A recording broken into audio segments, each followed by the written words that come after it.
Everyone. आज का हमारा विषय है नाटक जो यूजीसी नेट में लगे हुए हैं। आज हम सभी नाटकों की डिटेल, उसके पात्र, भूमिका और उसके अंदर क्या है, सब कुछ इस वीडियो के अंदर ही करेंगे। आप इसके एक एक मीनिंग को ध्यान से समझना और क्वेश्चन लगा के देखना। इसमें कुछ कीवर्ड भी यूज होंगे जो आपको ध्यान रखना है। अंधेर नगरी किसका है? ये भारतेंदु हरिश्चंद्र जी द्वारा रचित है। अब है अंधेर। अंधेर का मतलब है अंधेर, काला। अंधेरा कैसा होता? काला। तो इसी वर्ड से आपके एक तो इसका प्रकाशन वर्ष और इसके अंक अंक कितने हैं। अंधेरा काला लगता है, काला, और कै वर्ण से ही इसका प्रकाशन वर्ष, इसके पात्र याद करो। जैसे अंधेर नगरी है, अंधेर नगरी, अंधेर मतलब काला, काला से एक तो 81 हो गया। अंधेरा काला, काला से 81, 81 में इसका प्रकाशन वर्ष हो गया। नगर है जैसे न है, इसमें इसके अंक कितने हैं? 6 अंक हो गए, 81 में प्रकाशन हो गया। और उसकी शैली कौन सी है? इसमें अंधेर नगरी है, क्या है? मनोरंजन प्रधान नाटक है। जिसको मनोरंजन क्या होता है? जिसमें हंसी आती है, वो हास्य व्यंग्य है इसके अंदर। इसका प्रकाशन वर्ष 1881। यह नाटक 6 अंकों में विभक्त है। प्रहसन शैली है, प्रहसन शैली होती है हास्य व्यंग्य। इस नाटक में तत्कालीन मतलब उस समय में सत्ता की विसंगतियां, मूर्खता और उसमें उपजी परिस्थितियों का व्यंग्यात्मक चित्रण किया है। आज भी ये नाटक प्रासंगिक है।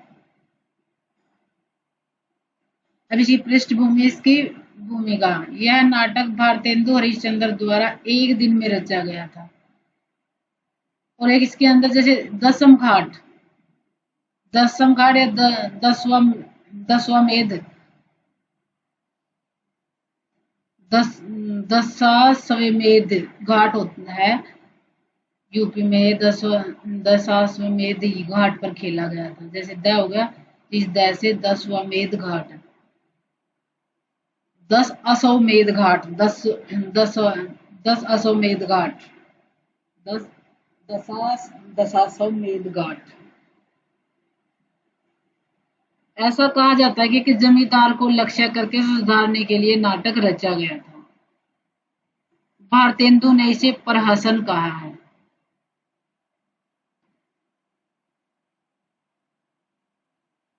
विषय वस्तु मनोरंजन को आधार बनाकर तत्कालीन व्यवस्था पर कड़ा प्रहार किया गया है। नाटक में शासक की भ्रष्टता, धार्मिक विसंगतियां एवं हिंदुस्तान की कमियों की ओर ध्यान इंगित किया गया है। इसमें लालच छोड़कर ज्ञानी व समझदार बनने की नसीहत भी दी गई है। इसमें लालच छोड़कर ज्ञानी व समझदार बनने की नसीहत दी गई है। क्योंकि लालच किसको आया था? गोवर्धन को लालच आया था जब मंत ने कहा कि हमें ये नगरी छोड़ देनी चाहिए। तो उस वहां पे टके शेर, हर सामान टके में एक शेर 1 किलो मिल रहा था। तो उसको लालच आ गई, मैं तो इतने में भीख मांग कर और अच्छा सामान लेकर खाऊंगा। तो वो तो छोड़कर नारायण दास और मंत उस नगरी को छोड़कर चले जाते हैं। परंतु क्या है, गोवर्धन दास को लालच आ जाता और उस नगरी को नहीं छोड़ता।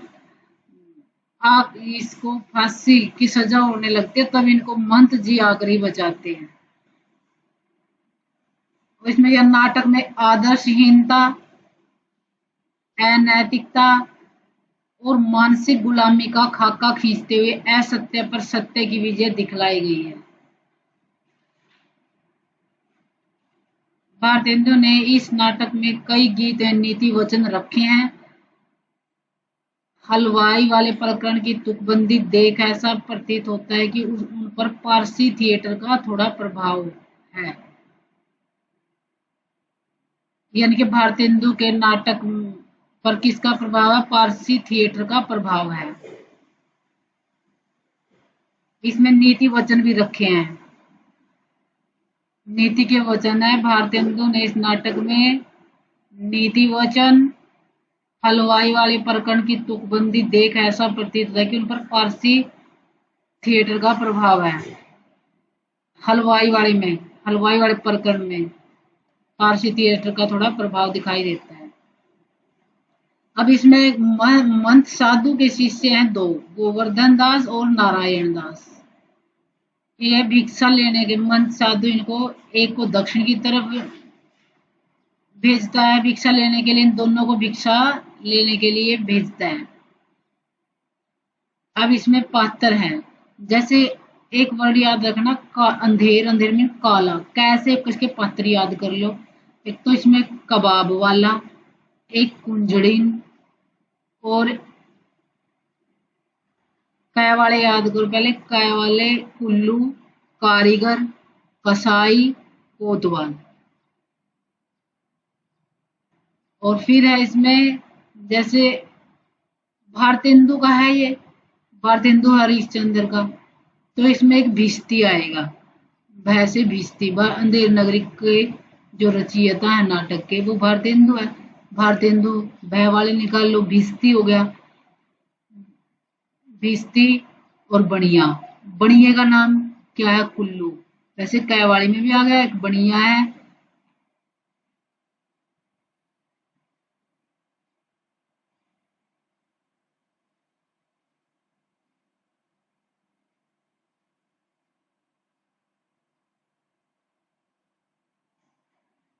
इसमें एक महंत है, मंत साधु गोवर्धन दास, ये मंत का लोभी शिष्य है।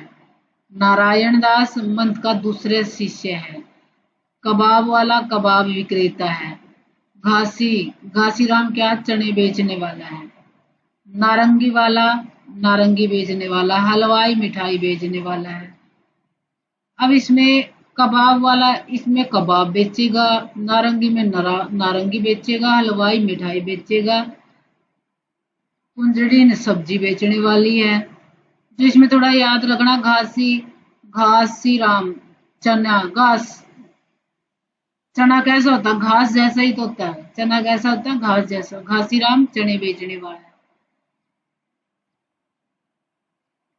मुगल मैं से मेवे और फल, मेवा फल इकट्ठा था, मेवा फल बेचने वाला मुगल है। पाचक चाय आया, इसमें चूर्ण बेचने वाला है। मछली बेचने वाला है। और क्या? जात बेचने वाला ब्राह्मण है, जात वाला जाति बेचेगा। और एक राजा है, उसको वो राजा चौपट राजा है, मंत्री है। और इसके अंधेर नगरी में दो नौकर हैं और राजा के 4 सिपाही हैं। 2 नौकर 4 सिपाही। अब जैसे इसमें 6 अंक है, 6 अंकों के नाम याद होना चाहिए कि पहला अंक में क्या है, दूसरा अंक में क्या है।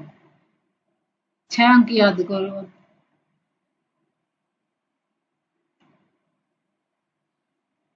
पहले 6 अंक से पहले इसका विशेष देखो, विशेष क्या है। यह नाटक सदैव प्रासंगिक है।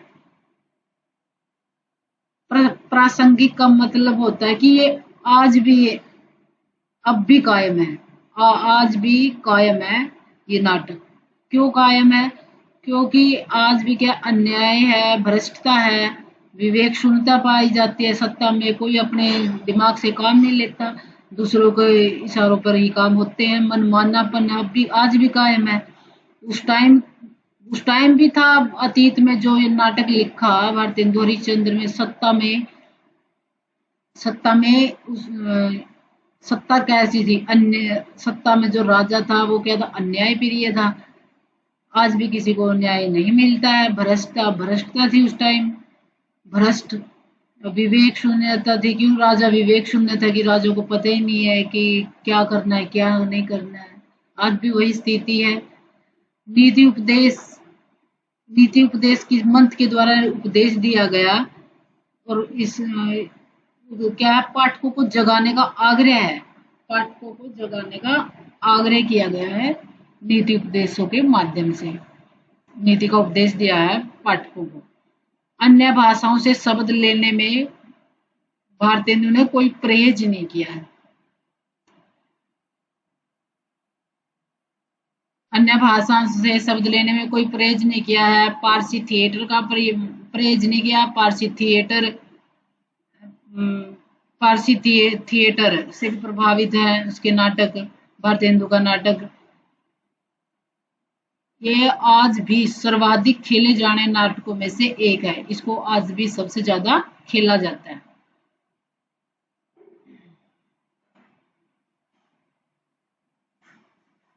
एक फरियादी है, जो फरियादी, जैसे ये क्या, फरियादी न्याय मांगने वाला है। फरियादी राजा के पास क्या है, न्याय मांगने जाता है। फरियादी जिसकी बकरी है वो फरियादी है। और ये फरियादी किसके, बकरी मरी किसकी, फरियादी की। किसकी बकरी मरी थी? फरियादी की बकरी मरी है। वो उसके न्याय के लिए राजा के पास जाता है।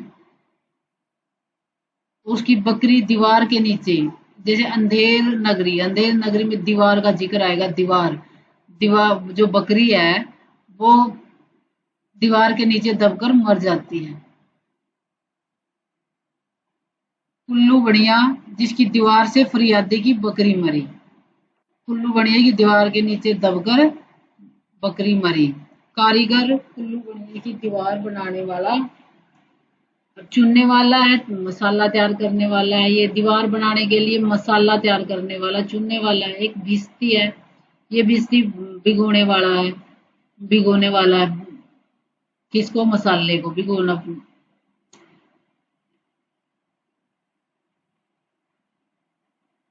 जो इसको मसाले को भिगोया, उसमें जो मशक का यूज हुआ, मशक, मटका बोलते हैं, मटका, वो मटके को किसने बनाया?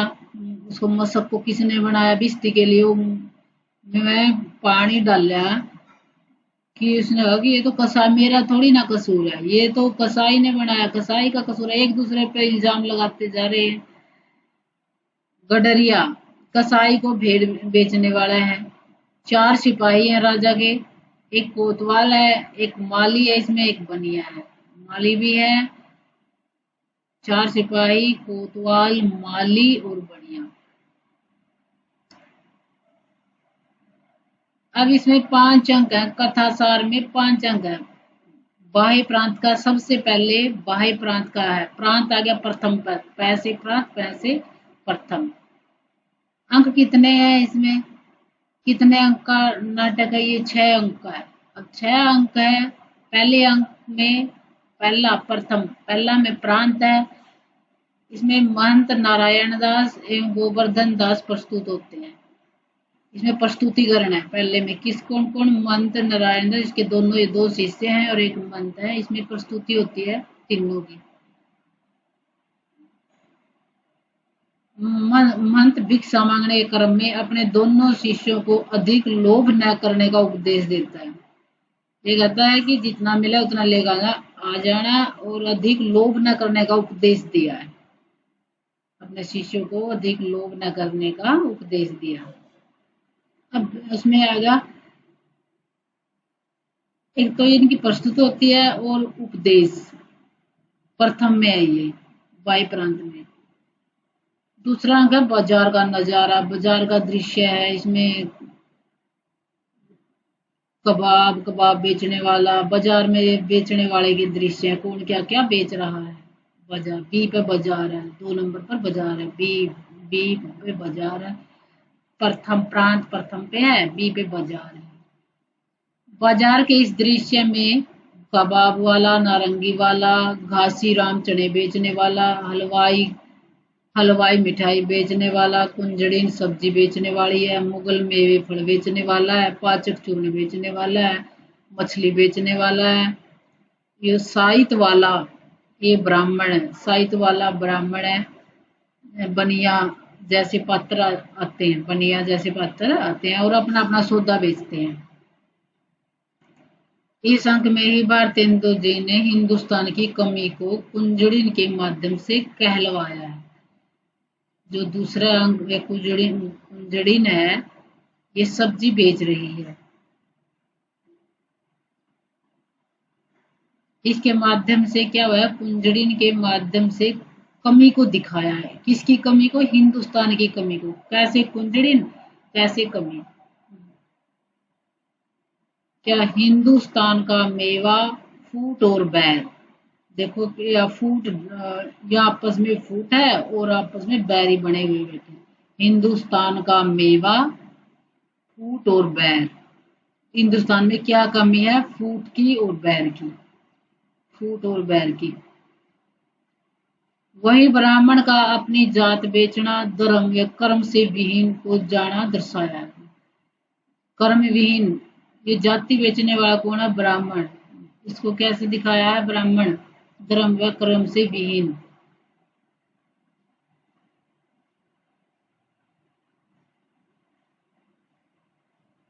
पाचक वाले के द्वारा देश में भ्रष्टाचार उजागर किया है।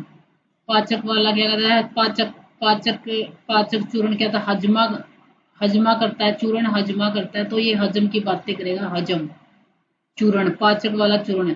साहब लोग जो चूर्ण खाता, सारा हिंद हजम कर जाता।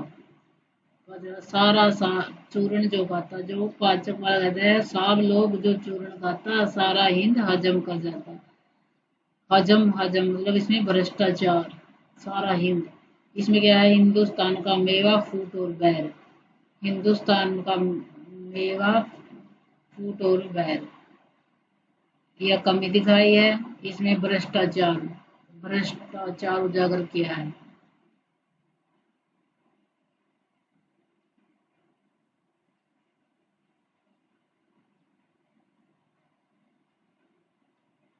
पाचक वाला,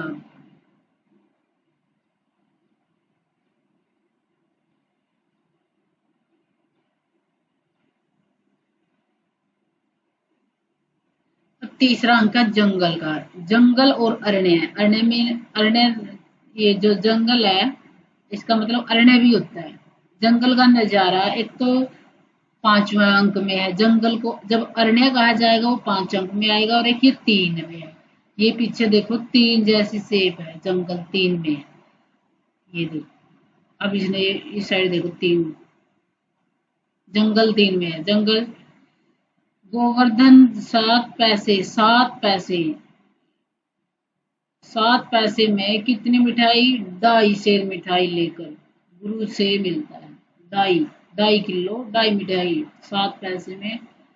तो पूछते हैं कि बच्चा किस धर्मात्मा की कृपा हुई?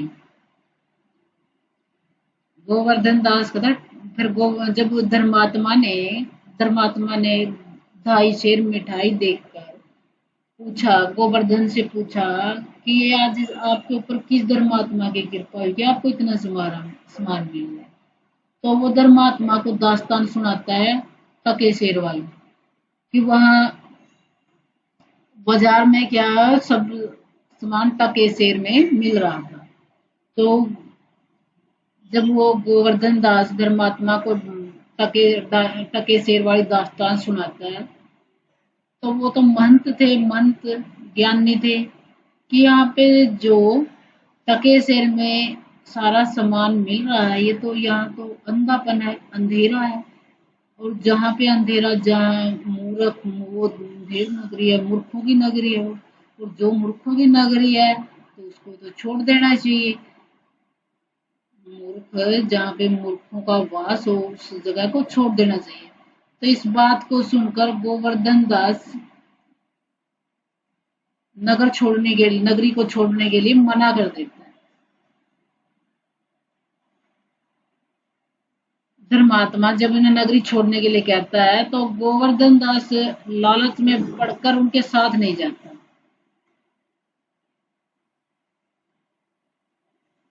तो जंगल में किस किस का, जंगल में ढाई शेर मिठाई वाला, टके शेर वाली दास्तान, टके शेर वाली और अंधेर नगरी छोड़कर चलने की बात। अंधेर नगरी को कौन से अंक में छोड़ने की बात है? तीसरे अंक में।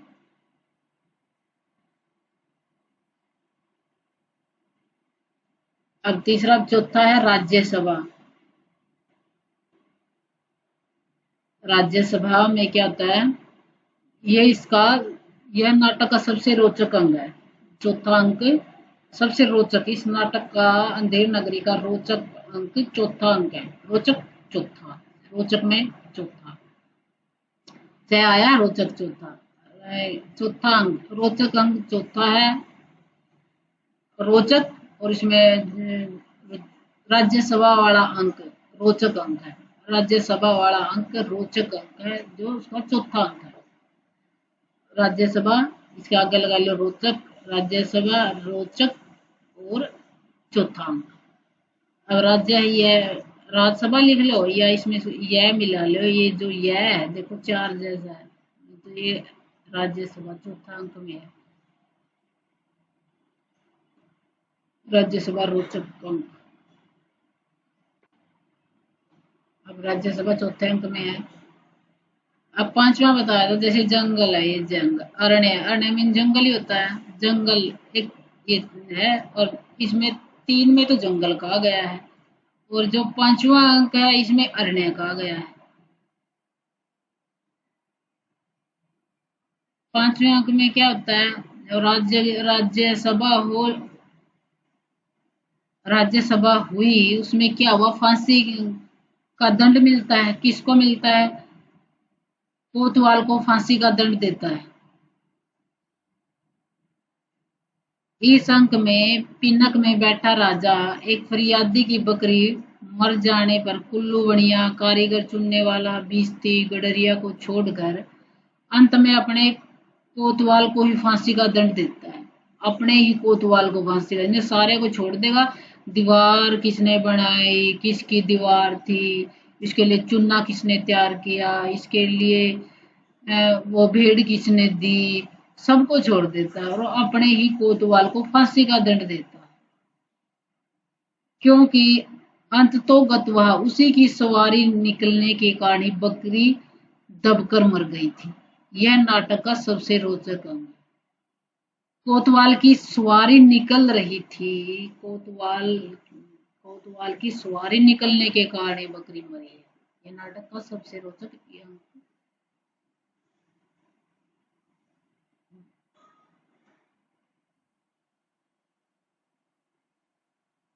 कोतवाल को चौथे अंक में, कोतवाल को फांसी कौन से अंक में होती है? फांसी कोतवाल होती है फोर्थ अंक।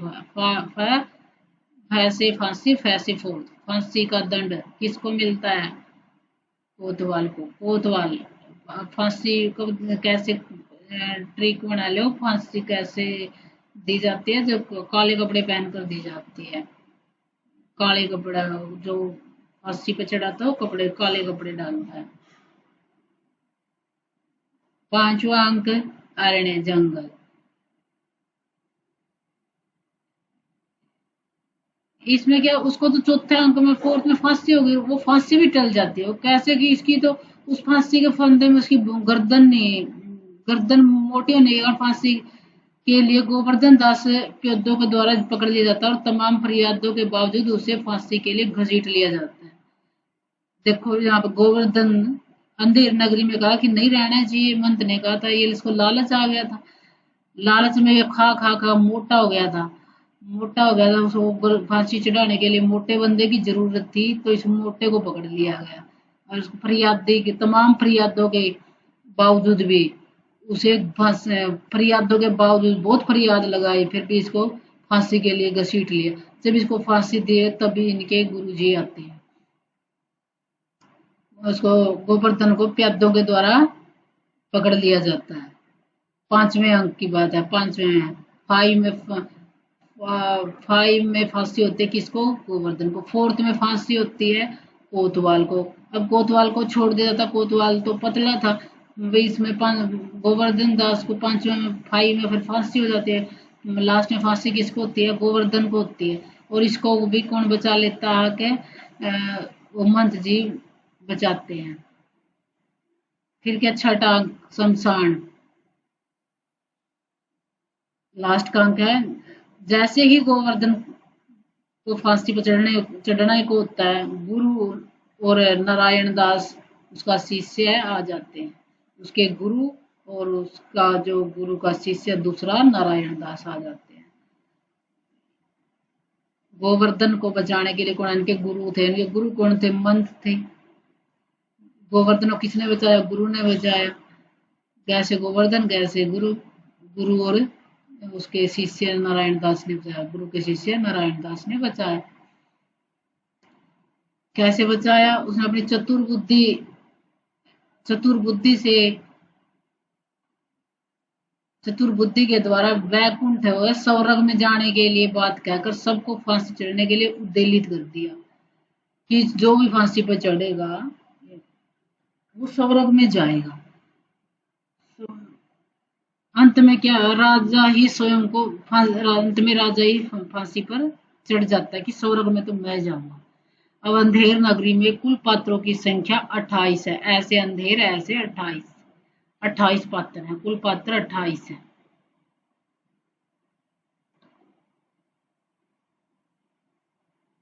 प्रमुख उदाहरण प्रथम अंक में बाह्य प्रांत का, बाह्य प्रांत है इसके वो देखो कौन की, राम भजो राम भजो राम भजो भाई मंत जी, राम भजो राम भजो राम भजो राम भजो, ये बात कौन कहता है? राम। राम भजो राम भजो वाली बात मंत जी कहते हैं। जैसे राम मैं आया पीछे, मंत जी कहते हैं। दूसरा अंक है बाजार।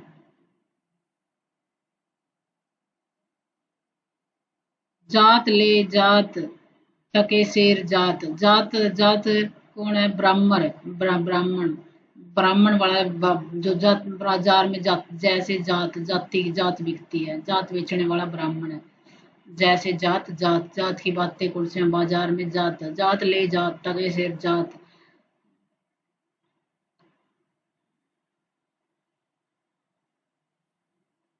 टके के वास्ते झूठी गवाही दे, वेद धर्म कुल मर्यादा, सच्चाई बढ़ाई सब टके शेर।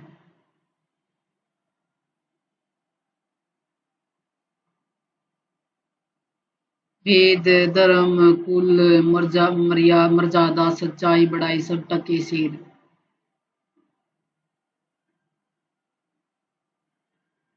यानी कि इसमें कर्म विहीनता की, जात वाला ब्राह्मण क्या गया, यहाँ पे सारे क्या है?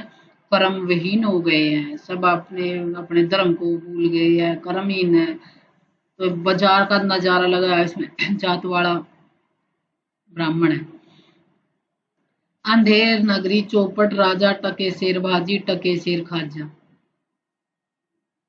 अंधेर नगरी, जो ये लाइन ये कौन बोलता? अंधेर नगरी चौपट राजा टके शेर भाजी टके शेर वाली दास्तान कौन सुनाता है?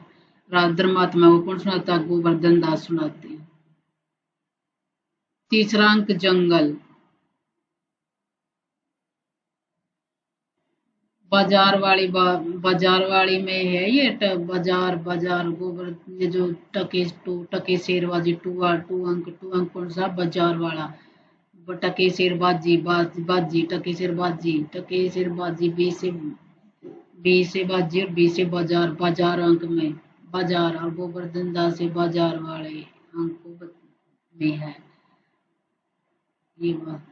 तृतीय सेत सेत सब एक से, जा कपूर कपास, ऐसे देश कुदेश में कबू न कीजिए वास। अब जैसे इसमें उपदेश दिया गया है, इसमें जो कह टके शेरबाजी, तो गोवर्धन दास वो जो तृतीय अंक जंगल वाले में उपदेश देता है, जंगल वाले में उपदेश वो है ये पीछे तीन जैसा भी और इसमें उपदेश किसके? मंत्र।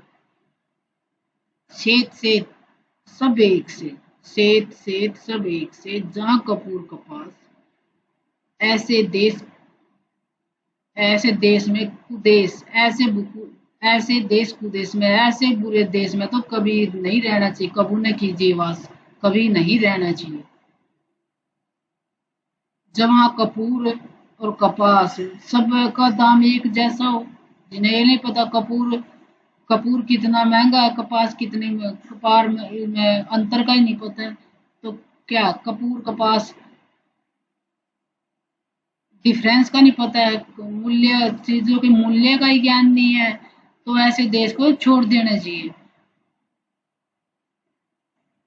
राज्यसभा चौथे अंक में है, सबसे रोचक राज्यसभा, रोचक अंक राज्यसभा, और रोचक अंक राज्यसभा चौथा अंक। तुम चुप रहो, चुप रहो, चुप रहो, जैसे चुप जैसे चतुर्थ अंक, चतुर्थ अंक है राज्यसभा का। तुम्हारा न्याय यहाँ ऐसा होगा कि जैसा जम के यहाँ भी न होगा। तो चुप रहो, तुम्हारा न्याय यहाँ ऐसा होगा कि जैसे जम के यहाँ भी न होगा। चुप रहो, चुप रहने वाली तो बात कौन कह सकता, राजा ही कहता है। और न्याय मांगने कौन आया है, फरियादी आया, तो राजा फरियादी से कहता है। फिर पांचवा अंक है, वेश्या और जोरू एक समान। इसमें जोरू की जो पंचम अंक है 5 में, जोरू और वेश्या का जिक्र है।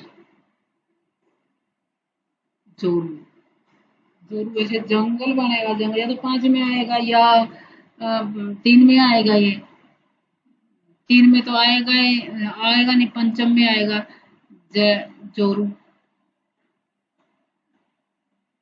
फिर है ये सारी किसकी है, ये कहता है कि कोई चीज वैसा है, जरूर सब एक समान है, या एक समान, ये सारी बातें को गोवर्धन देसी तो कहता है कि वैसा जरूर सब एक समान मिलते हैं। अंधाधुंध मचऊ सब देशा, मानो राजा रहत विदेशा। यहाँ अंधाधुंध मची हुई है, सब देश, सारे देश में, सब देश की सारे देश में यहाँ भ्रष्टाचार मचा हुआ है, अंधाधुंध भ्रष्टाचार मचा हुआ है, कि मानो यहाँ का राजा विदेश में रहता हो। इस तरह का रखा है कि ये इनका राजा विदेश में बैठा है और ये अपनी मनमानी कर रहे हैं। ऐसा भ्रष्टाचार, अन्याय, किसी को सब एक समान है।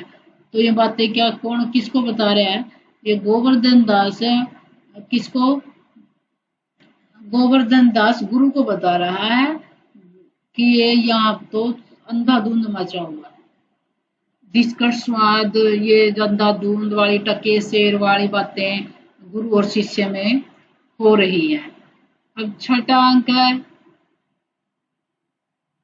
शमशान। जहाँ न धर्म न बुद्धि, नहीं नीति न सुजन समाज, ते ऐसे ही आपू नशे, जैसे चौपट राज। क्या है, से शमशान हो गया, सिक्स, सिक्स अंक में शमशान। ये उपदेश दिया मंत ने, किसको, पाठकों को लगा लो या किसी को भी, सबको लगा देगी। जहाँ ना तो धर्म है, ना बुद्धि है, यानी कि बुद्धि राजा में नहीं थी, ना धर्म है, इसमें जैसे ना धर्म है, ब्राह्मण है अपने कर्महीन हो गए हैं, बुद्धि राजा शून्यहीन है, बुद्धि उसमें बुद्धि है ही नहीं है। नीति न सुजन समाज, नीति न सुजन समाज, और कोई भी किसी भी जन के अंदर नीति सुनीति को नहीं जानता है। ऐसे आपू नशे जैसे चौपट राज। अगर आप ऐसे इस तरह के समाज में रहोगे, क्या होगा, ऐसे अपने आपू नशे, अपने आप ही नष्ट हो जाता है, जिस तरह से चौपट राजा हो गया। ऐसा आपू नशे जैसे चौपट राज, जैसे चौपट राज, अंधेर नगरी का राजा खुद ही नष्ट हो गया, ऐसे ही एक न एक दिन स्वयं ही नष्ट हो जाते हैं। अब इनका सेकंड नाटक है भारत दूरदर्शन। दूरदशा भारत भारतेंदु का दूसरा नाटक है दूरदशा।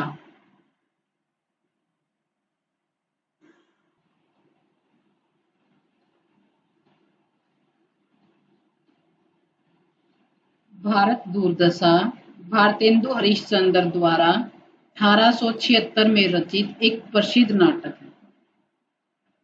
जैसे भारत दूरदशा है, ये भारत दूरदशा यहाँ से लगाओ, ये भारत दूरदशा दूर रह एक तो इसमें इसी पॉइंट के अंदर देखो पहले, या तो भारत में देखो या दूरदशा के अंदर देखो, इसमें रह है इसमें भी रह है, तो क्या ये राजनीतिक नाटक है, हिंदी का पहला राजनीतिक नाटक है, एक पॉइंट।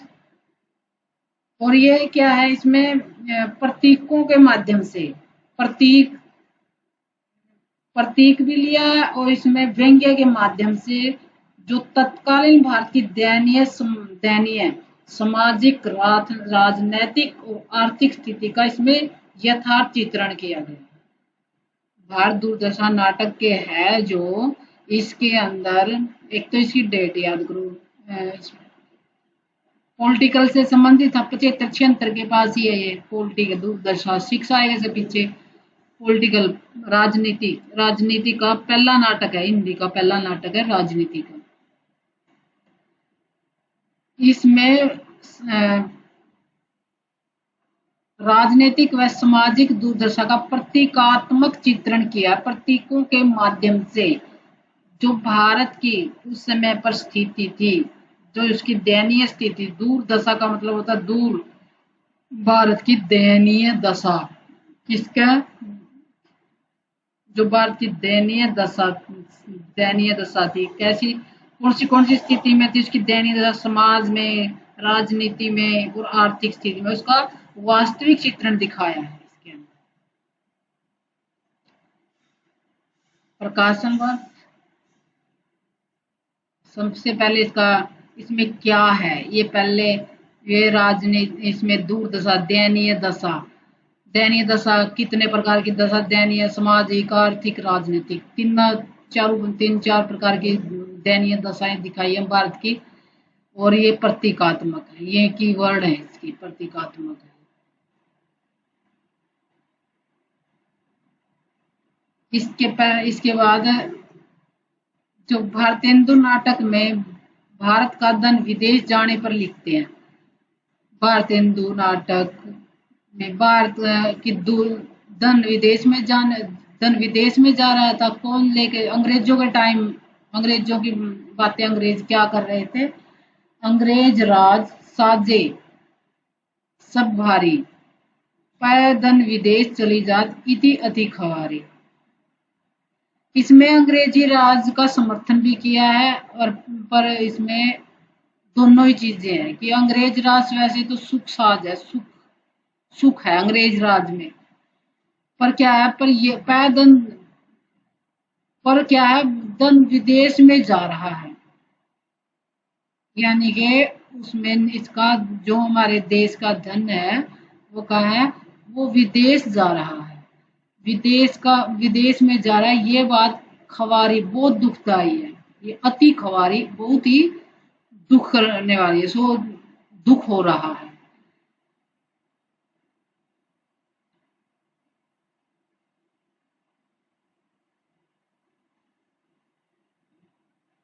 पात्र कौन से हैं इसमें, अब इसके पात्र हैं,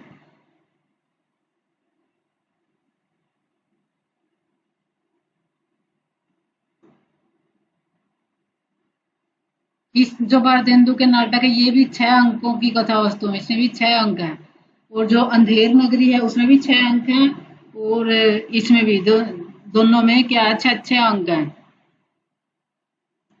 कि मैन तो यही है ये, और वो प्रहसन में है।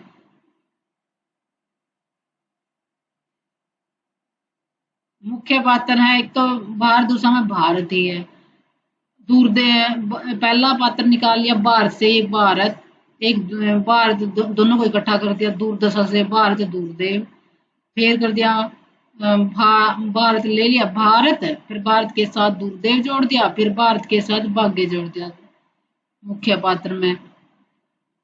भारत, भारत के साथ दूरदेव और भारत के साथ भाग्य, ये तीन तो मुख्य पात्र दिखा हैं, तीन मुख्य पात्र हैं। और गौण पात्र हैं इसके निर्लज्जता, डिसलॉयल्टी, सत्यानाश, फौजदार, रोग, महर्द, कर, मद, आलस, अंधकार, अपव्यय, अदालत, फैशन और सिफारिश, फूट, डहा, लोभ, भय, उपेक्षा, स्वार्थपरता, पक्षपात, हठ, शोक, आश्रय भाजन, निर्बलता।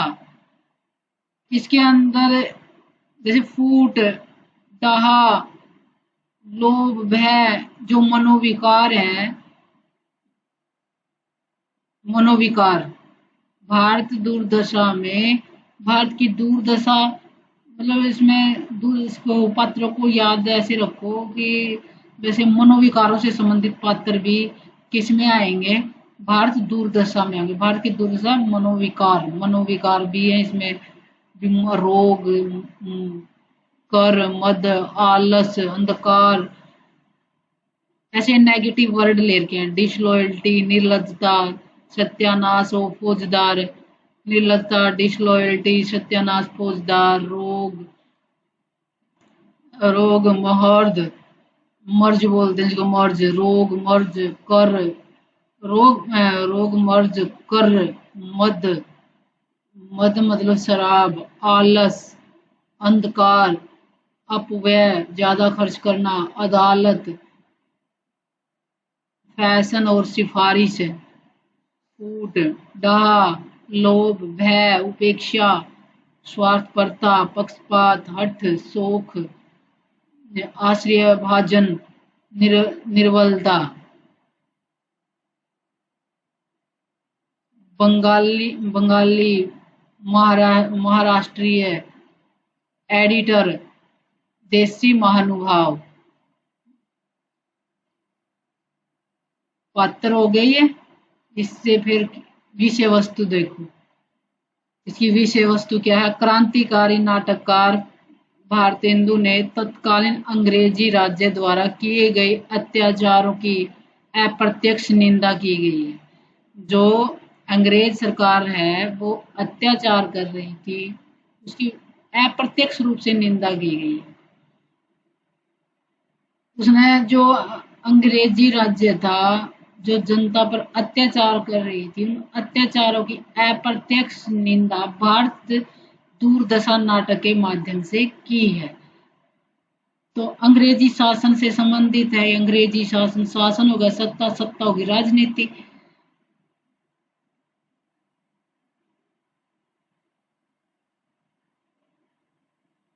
क्रांतिकारी नाटककार भारतेंदु ने तत्कालीन अंग्रेज राज्य द्वारा किए गए अत्याचारों की अप्रत्यक्ष निंदा के लिए भारत दूरदर्शन नाटक की रचना की। इस नाटक में भारतेंदु ने प्राचीन परंपरा के गौरव वर्तमान जीवन की विसंगतियों पर गंभीर रूप से प्रकाश डाला है।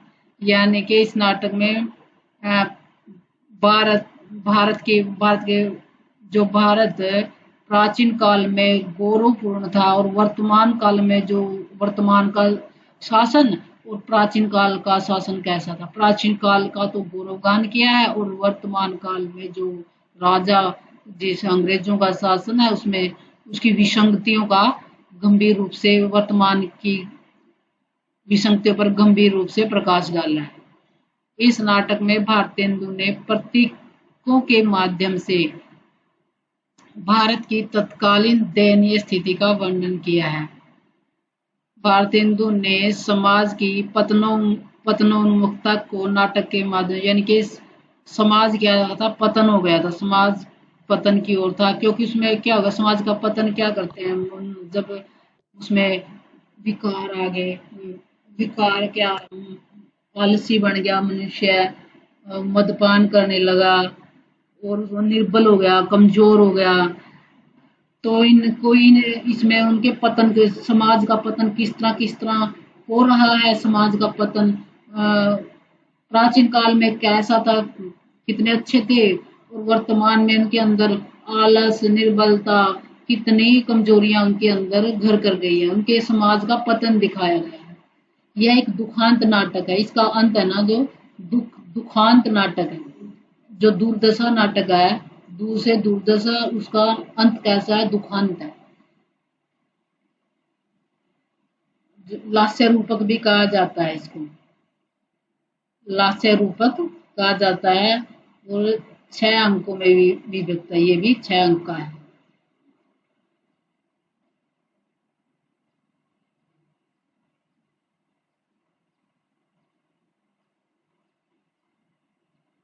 ये गुण पात्र आ चुके हैं। अब ये विशेष है, इसमें क्या है, वास्तव में एक नाट्य रासक है, नाट्य रासक है। इसकी जो भारत दुर्दशा की काउंटिंग ना, इस नाटक की, इसमें रास, इसको रासक है, ये रासक में गिना जाएगा।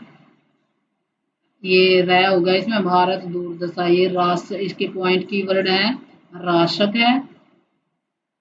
भारत की दुर्दशा को खड़ी खड़ी, खड़ा खड़ा देखता रहा, खड़ी बोली में है। और ये राजने हिंदी का संभवतः पहला ऐसा नाटक है जो राजनीति विषय वस्तु पर आधारित है। नव जागरण के दौर में,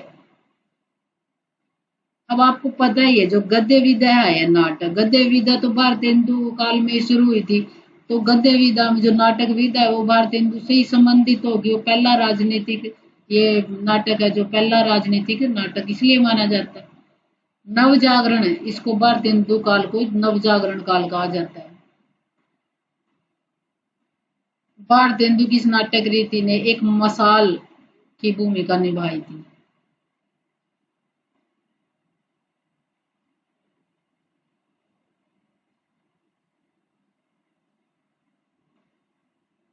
इसके अंक हैं 6, या अब अंक देखो। पहला अंक, एक योगी आकर लावनी गीत गाता है। इसी गीत में वह भारत के प्राचीनतम गौरव एवं वर्तमान दुर्व्यवस्था पर प्रकाश डालता है। कौन डालता है? एक योगी। पहला अंक में एक योगी आता है, जो भारत दूसरा नाटक में है, वो उसमें योगी आएगा और उसको एक लावनी गीत के माध्यम से योगी पहले में आएगा, एक एक योगी आएगा, एक योगी, जैसे योगी योगी क्या सुनाएगा, वो गीत सुनाएगा। कैसा गीत सुनाएगा? भारत के गौरव का और भारत की दुर्दशा पर। कैसा गीत गाएगा? भारत गीत, गीत कैसा? भारत का गीत गाएगा, भारत के गौरव का, जो प्राचीन काल का गौरव था उसका, और जो वर्तमान में विसंगतियां, भारत की जो दशा हो गई, अब जो भारत की बुरी दशा हो गया उसका। यानी कि अच्छे का, अच्छा था हमारा, उसमें प्राचीन काल में हमारा देश अच्छा था, और वर्तमान में हमारा देश कैसा बुरा हो गया है, उसकी दशा अच्छी नहीं रही। और जिस टाइम की भारत की दशा अच्छी थी, वो प्राचीन काल में थी हमारे देश की दशा, सोने की चिड़िया कहा जाता था। तो वो अच्छी दशा हमारी प्राचीन काल में थी। प्राचीन का और अतीत का गौरवगान योगी करता है पहले अंक में। पहले अंक में ही भारत की दुर्व्यवस्था और अच्छी व्यवस्था का उसकी कंपेयर करता है। दूसरा अंक में क्या है? भारत स्वयं आकर क्रंदन करता है। जो भारत पत्र आया दूसरे अंक में, पहले में तो योगी आया, फिर भारत आया। भारत क्या है? क्रंदन कर रहा है। जिस देश के लोग अपनी मातृभूमि को सुचग्गर न दास्यामी बिना युद्धेन केशवे द्वारा सुरक्षा प्रदान करते थे, वहां के लोग आज क्या कर रहे हैं?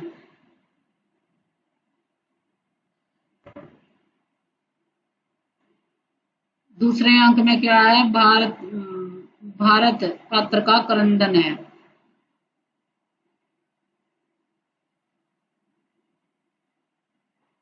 जिस देश के लोग अपनी मातृभूमि को सुचग्र न दास्यामी बिना युद्धेन के स्व द्वारा सुरक्षा प्रदान करते थे, वहीं के लोग आज आज क्या कर रहे हैं?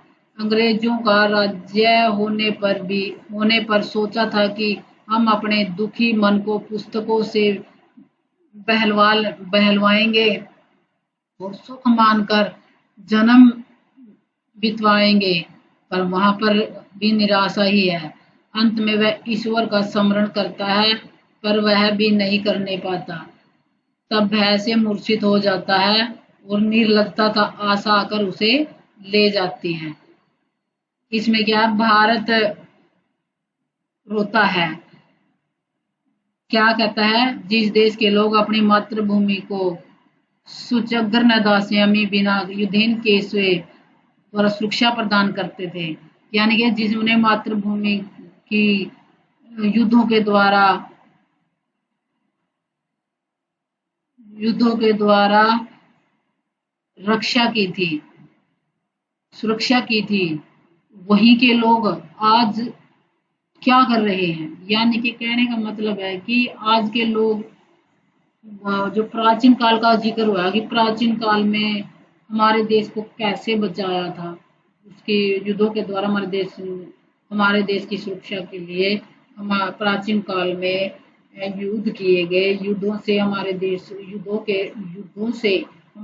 की युद्ध हुए, अनेक युद्ध हुए। युद्धों के द्वारा हमारे देश की सुरक्षा की गई।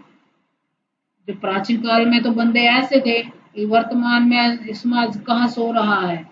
वर्तमान के लोगों को अपनी मातृभूमि से प्रेम नहीं है। उनको प्राचीन काल में मातृभूमि से प्रेम दिखाया है, और आज क्या है, आज के लोग क्या है, आज के वर्तमान में लोग, समाज ऐसा नहीं रहा। तो प्राचीन की और आज की कंपेयर की है इसके अंदर।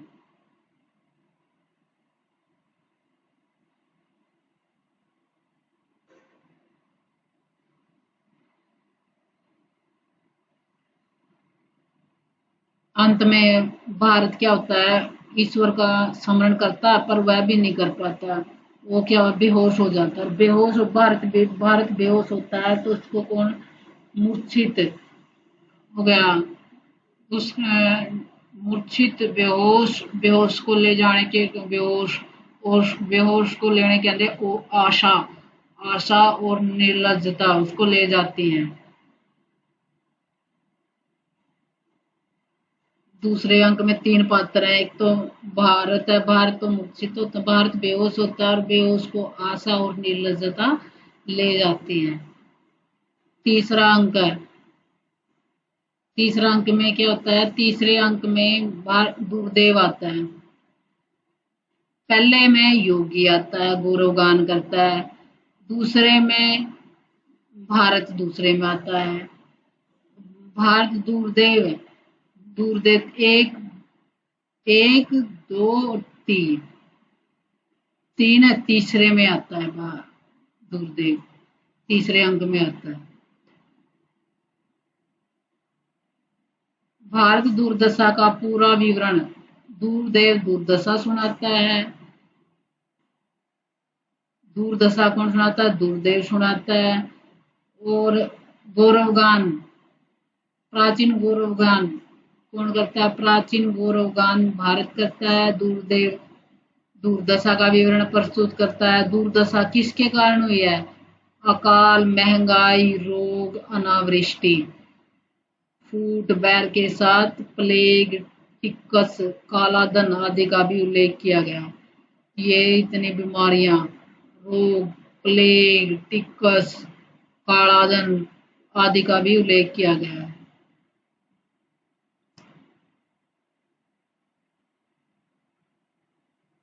ये दूरदेव पात्र आया।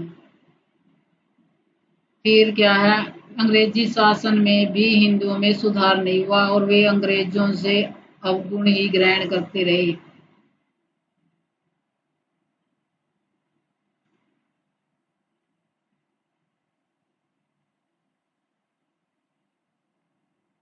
आज भी प्राय 95% हिंदू निरक्षर हैं। निरक्षरता, साक्षर में कुछ भी सुशिक्षित नहीं है। जो साक्षर हैं, जो पढ़े लिखे हैं, वो भी अच्छी सुशिक्षित नहीं है, अच्छी अच्छी शिक्षा नहीं है। इस अंक में ही यानी बेरोजगारी किस बेरोजगारी है, पढ़े लिखे नहीं है, सुशिक्षित नहीं है।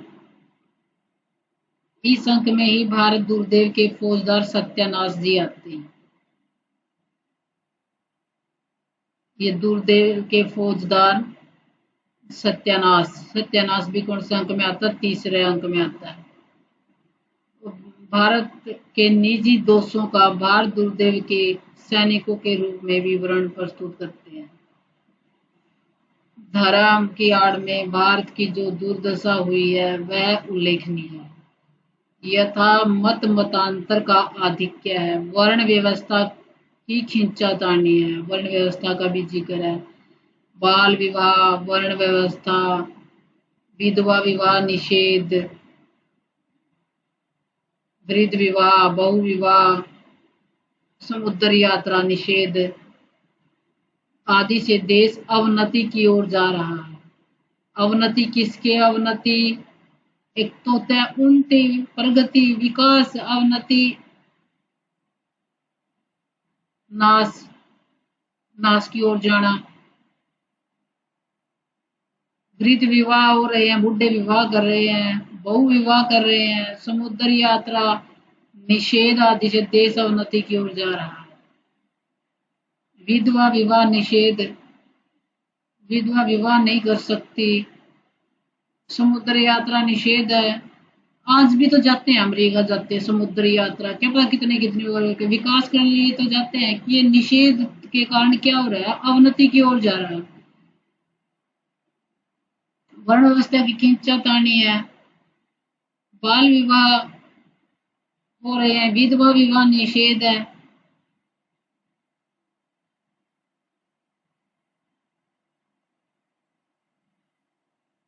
लोग वेदांतों का अध्ययन करके तो महाज्ञानी बन जाते हैं, परंतु स्वदेश की चिंता ही छोड़ देते हैं। लोग वेदों का अध्ययन करके महाज्ञानी बन जाते हैं और वो अपने देश की चिंता छोड़ जाते हैं।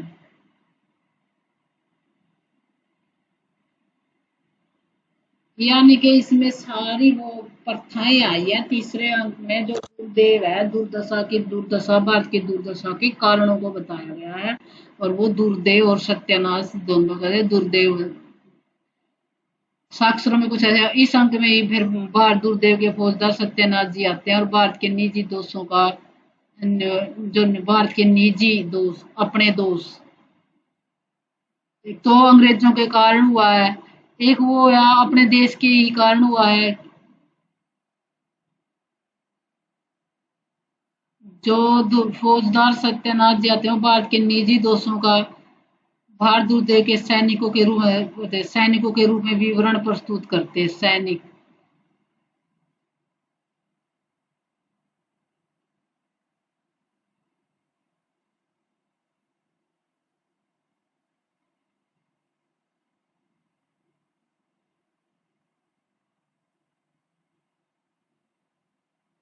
समुद्र यात्रा, सैनिकों ने समुद्र पार जाना, उसका निषेध कर दिया था कि समुद्र पार नहीं जाएंगे। सैनिकों ने तो किया था। तो फौजदार है ये उसमें फौजदार बताता है।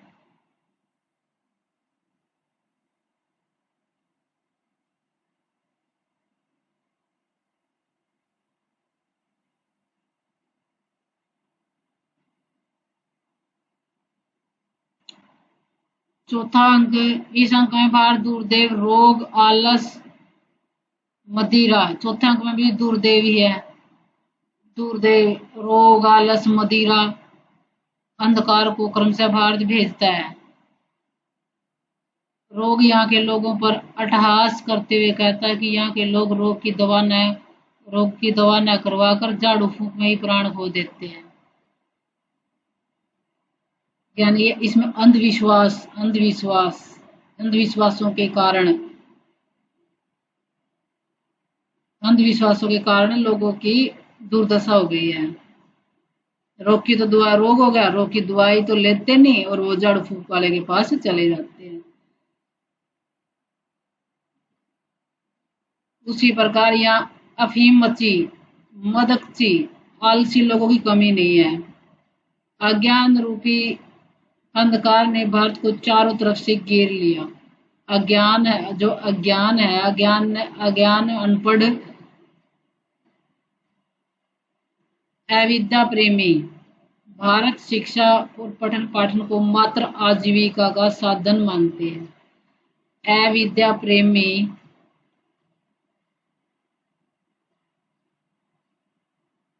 जिसको विद्या से प्रेम नहीं है, अविद्या प्रेमी पठन और पाठन, पढ़ने और पढ़ाने को क्या कहते हैं, आजीविका का साधन मानते हैं। पांचवा अंक,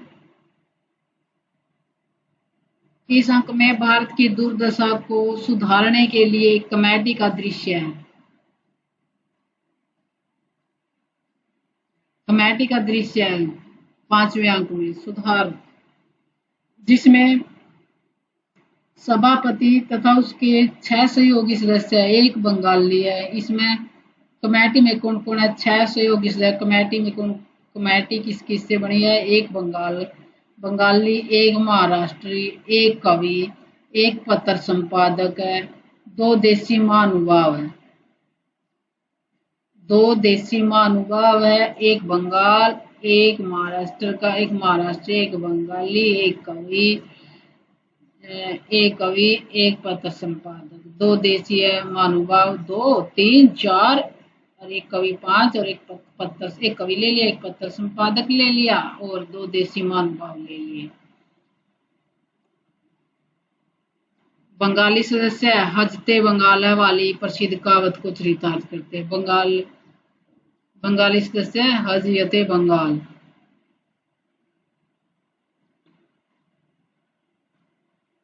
कवि नायिका बनकर अंग्रेजों ने से स्वयं की रक्षा करना चाहते हैं। कवि क्या है भाई, कवियों पे व्यंग्य कर दिया। कवि नायिका बनकर अंग्रेजों की से स्वयं की रक्षा करना चाहते हैं।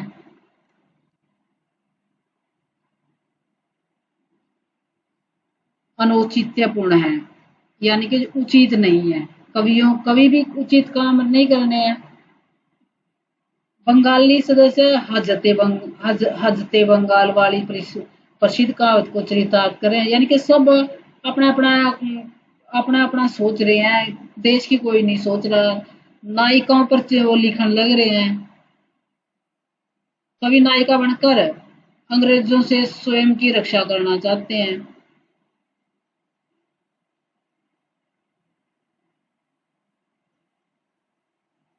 कवियों की नायिका से कर दी है। संपादक आर्टिकलबाजी की प्रशंसा में लगे हुए हैं। आर्टिकलबाजी, संपादक आर्टिकलबाजी की प्रशंसा में लगे हुए हैं। कौन सा आर्टिकल बढ़िया है, इसने इसने इनने भी अपनी अपनी पढ़ी हुई है। महाराष्ट्रीय सज्जन स्वदेशी वस्त्र, महाराष्ट्रीय सज्जन स्वदेशी वस्त्र पहनना और सार्वजनिक संस्थाएं स्थापित करना चाहते हैं।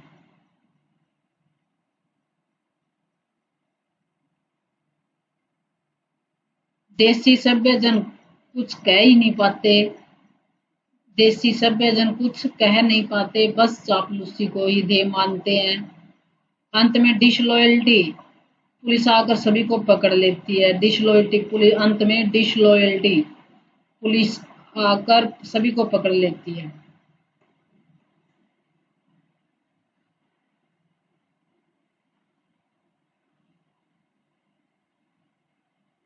महाराष्ट्र वाले क्या करना चाहते हैं, महाराष्ट्र वाले स्वदेशी वस्त्र पहनना चाहते हैं। संस्थाएं, सार्वजनिक संस्था में महाराष्ट्र वाले क्या कर रहे थे, महाराष्ट्र के कौन थे, गोविंद रानाडे, वो क्या कर रहे हैं, स्वदेशी वस्त्र पहना, सार्वजनिक संस्थाएं स्थापित करना चाह रहे हैं। और संपादक आर्टिकलबाजी में लगा रहता है। और जो कवि है, नायक है, वो नायिका बनकर अंग्रेजों से स्वयं की रक्षा करना चाहते हैं।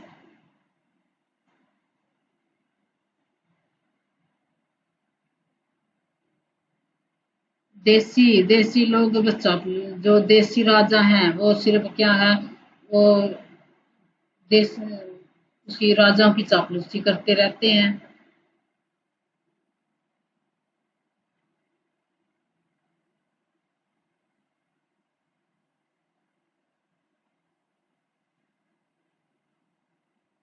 छठा अंक।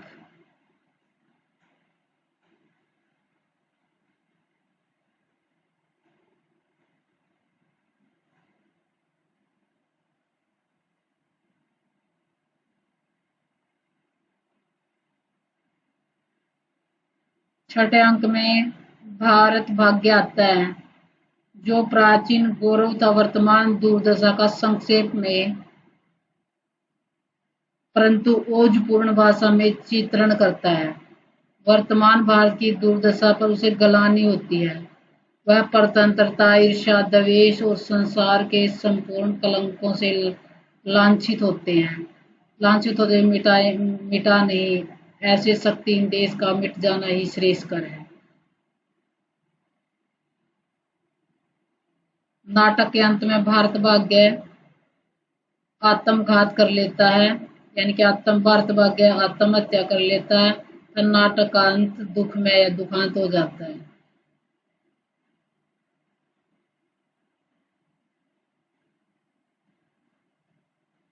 छठा अंक में जो भाग्य है, आत्मघात कौन करता है? आत्महत्या भारत भाग्य करता है।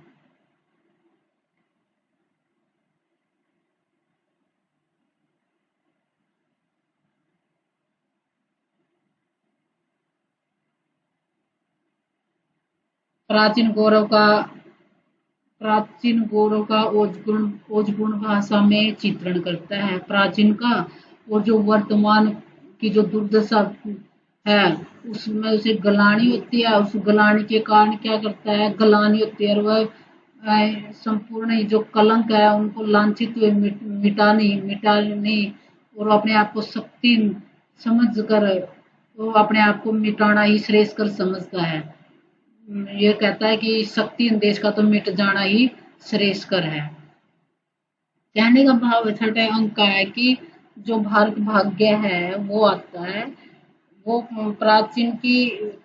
प्राचीन गौरव की और वर्तमान प्राचीन का गौरव की और वर्तमान के दुर्दशा में कंपेयर करता है, और जो प्राचीन काल के गौरव को देखकर और जो वर्तमान की दुर्दशा को देखकर उसे गलानी होती है। उस गलानी के कारण क्या करता है कि इससे तुम ये अपना देश है, जो वर्तमान में देश है जो शक्तिहीन हो गया है, इसमें तो अपने आप को मिटा देना ही श्रेष्ठ है। दोहु भारत अपजस पंका, मेटू भारत भूमि कलंक है, कि जो संसार के संपूर्ण कलंकों से लांछित होते हुए मिटा नहीं, ऐसे शक्तिहीन देशों का मिट जाना ही श्रेयस्कर है।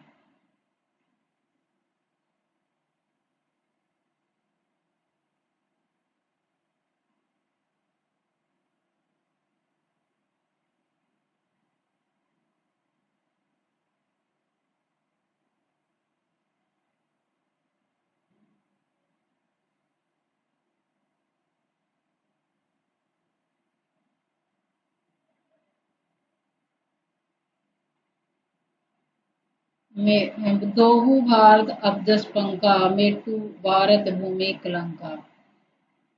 मेटू भारत भूमि कलंक, उसमें अंत में मिट जाना ही श्रेयस्कर है। जो अपने देश में बुराई है, जो भ्रष्टाचार है, इसको ही समाप्त नहीं कर सकते तो अपने आप को ही अपने आप को ऐसा देश तो अपने आप को मिटा देना ही श्रेयस्कर है उस देश के लिए। मिटा देना तो वो अपने आप को ही मिटा देता है, आत्मघात कर लेता है, अपने आप को मिटा देता है। कौन मिटा देता है? भारत भाग्य। फिर इसके प्रमुख उदाहरण देखो, रोहू सब मिलके आओ भारत भाई, लरी बदक की जैन डुबाई पुस्तिका सारी, अंग्रेज राज सुख साथ सजे सब भारी, ये योगी गाता है। कि कौन सा गाना गाया था उसने? रोहू सब मिलके, आओ भारत भाई, लेरी बद की, लरी बद की जैन, डुबाई पुस्तक सारी, अंग्रेज राज सुख साथ सजे सब भारी। ये गाना कौन गाए? योगी गाए। योगी राज, रोहू सब मिलके, आओ भारत भाई।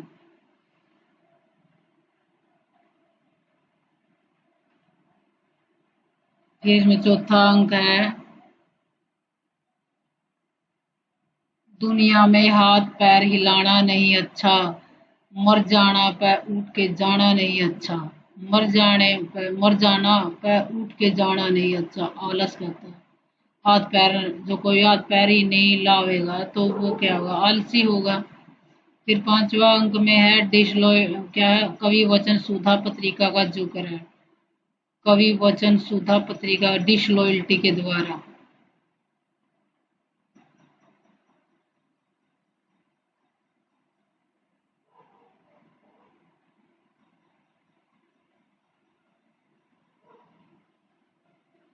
छठा अंक में जागो जागो रे भाई, भारत भारत को भारत भाग्य बहुतेरे प्रयास कर जब जगाने में असफल हो जाता तो भारत भाग्य आत्महत्या कर लेता है। क्या कहा? भारत भाग्य बहुतेरे प्रयासों कर जब जगाने में असफल हुआ। उसने भारत को जगाने का बहुत प्रयास किया, पर जब वो जगाने में असफल रहा तो वो क्या है? आत्महत्या का, असफल होने के कारण भारत भाग्य आत्महत्या कर लेता है। जागो जागो रे भाई, जागो जागो रे भाई, जागो जागो, जगाने का प्रयास कौन करता? भाग्य। भाग्य क्या है? ये जागो जागो रे भाई, ये गाना कौन कौन कौन गाता है? जागो जागो रे भाई। ये कहानी किसकी है? तो ये पंक्ति किसकी है? ये भाग्य की है।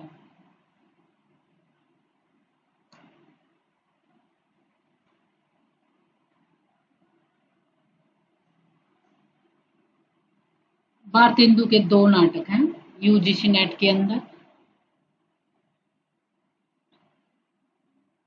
जिसका प्रकाशन वर्ष जो अंधेर नगरी है, अंधेर नगरी, अंधेरा कैसा काला, वो 81 में है।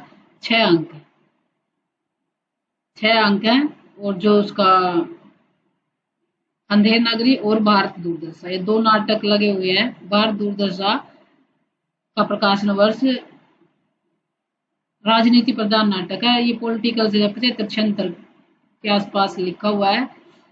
75, उसकी डेट थोड़ा सा कंफ्यूजन है। 76 भी है, 75 भी है, पर इसमें 76 ज्यादा अप्रोप्रिएट रहेगी।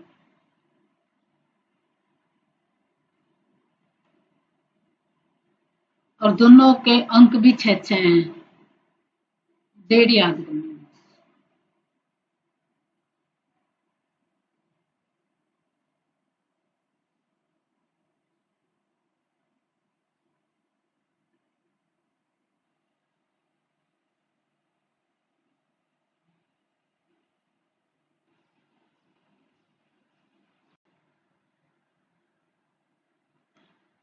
सिंदूर की होली, ये जैसे होली है पीछे, तो ये इससे आइडिया लगाना कि ये लक्ष्मी नारायण मिश्र, एक तो लक्ष्मी नारायण लाल है, पर ये किसका है? मिश्र का है। होली किसका मिश्रण है? होली के रंगों में मिश्रण होता है, तो ये मिश्र का है, लाल का नहीं है ये। किसका है? मिश्र का है। और ये 3 की शेप है, 3 होली, 3 अंक है इसमें।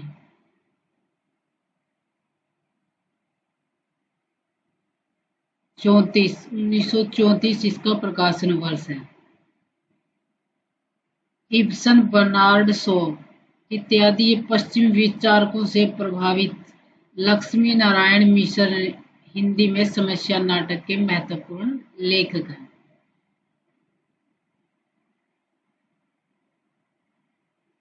इसमें इस नाटक में क्या है? यह नाटक नारी की स्वतंत्रता, प्रेम और सामाजिक मर्यादा के बीच के द्वंद्व को उजागर करता है। नाटक की कहानी रजनीकांत। केंद्र बिंदु क्या है इसका? रजनीकांत। रजनीकांत की मृत्यु हो जाती है और उसकी जो प्रेमिका है चंद्रकला, वो उसके हाथों से अपनी मांग में सिंदूर भर लेती है और खुद को उसकी विधवा मान लेती है। कौन? वो चंद्रकला। इसी भावुक दृश्य के साथ इस नाटक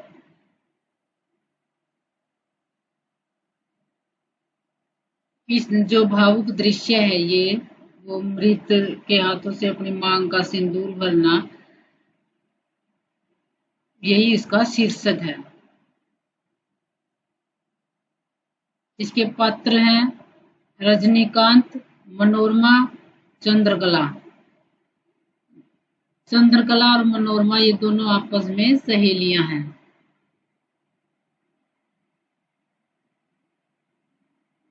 पहले इसकी भूमिका देखो। भूमिका, इस नाटक की भूमिका किसने लिखी? राम प्रसाद त्रिपाठी ने लिखी है।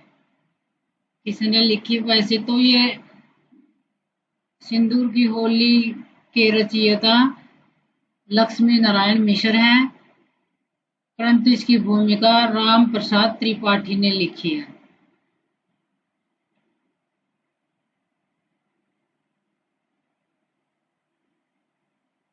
प्रस्तुत नाटक के रचयिता Shri Lakshmi Narayan ji Ibsen, Bernard Shaw आदि नाटककारों के विचारों और भावनाओं से प्रेरित होकर हिंदी नाट्य साहित्य में नवीन धारा का प्रचार करने की चेष्टा कर रहे हैं।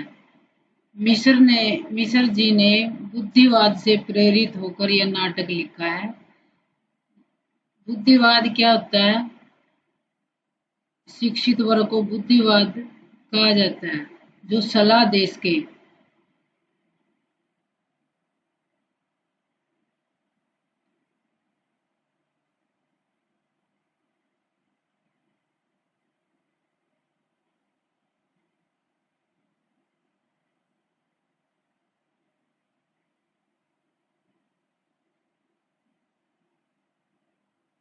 जो जमींदार भगवंत सिंह है, इसके साथ हरनंदन जाते हैं। कहाँ जाते हैं? ये मुरारी के पास पहुंचते हैं। मुरारी के पास क्या करने जाते हैं? घूस रिश्वत देने जाते हैं। किसको देते हैं? मुरारी लाल को देते हैं। क्यों देते हैं? रजनीकांत की हत्या करवाने के लिए। रजनीकांत को समझा बुझा देने का, पहले शुरू में तो क्या करता है कि आपस में समझौता कर लो। कौन? मुरारी लाल कहता है आपस में समझौता करो। स्वयं रजनीकांत को, या कहता है कि मैं स्वयं रजनीकांत को समझा समझा दूंगा। रजनीकांत भगवंत सिंह के वंश का था। रजनीकांत किस वंश में से था? इनका जमीनी विवाद था। रजनीकांत का और भगवंत का जमीनी विवाद था। भगवंत सिंह रजनीकांत की लगानबंदी पर भाषणबाजी है उसकी सक्रियता से चिढ़ा हुआ था और उसे जान से मारना चाहता था। तब जब तक मुरारी लाल डिप्टी कलेक्टर था, ये मुरारी लाल सुझाव दे रहा था, तब तक तो उसने अपने गुंडों से, किसने? मुरारी लाल ने। जब तक मुरारी लाल सुझाव दे रहा था, तब तक उसने अपने गुंडों से रजनीकांत को मरवा दिया।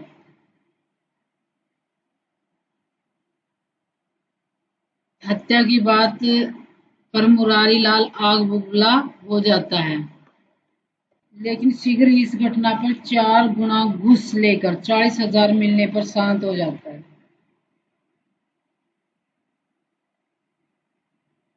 वो कहता है कि इसकी रजनीकांत की हत्या कर दी जाए। शुरू में तो क्या कहता है? मना करता है। फिर क्या उसको 4 गुना घूस मिल जाती है। 4 गुना यानी कि 40,000 मिलने पर शांत हो जाता है। वह भगवंत सिंह और उसके बीच दलाली करा रहे अपने मुंशी माहिर लाल से कहता है। ये माहिर लाल मुरारी लाल का मुंशी था।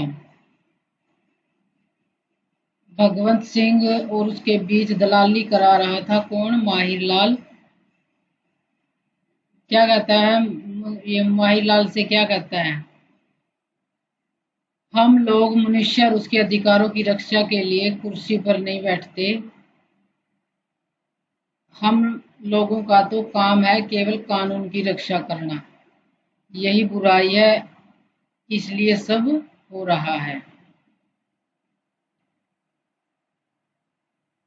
इस अंक में चंद्रकला और मनोरमा के मध्य कला और शिक्षा को लेकर संवाद हुआ। प्रेम के दर्शन पर चर्चा हुई और प्रतीत हुआ कि चंद्रकला मुरारीलाल की पुत्री है जो रजनीकांत से प्रेम कर बैठी है। इसी अंक में कानून और कला को लेकर मनोरमा संग मुरारीलाल का संवाद हुआ। कानून और कला को लेकर मनोरमा संग मुरारीलाल का संवाद हुआ। कला और शिक्षा संवाद तो किसके बीच में हुआ? कला और जैसे चंद्रकला है, कला और शिक्षा मनोरमा के साथ हुआ। शिक्षा को लेकर संवाद, कला और शिक्षा को लेकर तो संवाद किसके किसके साथ हुआ? मनोरमा के साथ हुआ। प्रेम के दर्शन पर भी चर्चा हुई और प्रतीत हुआ कि चंद्रकला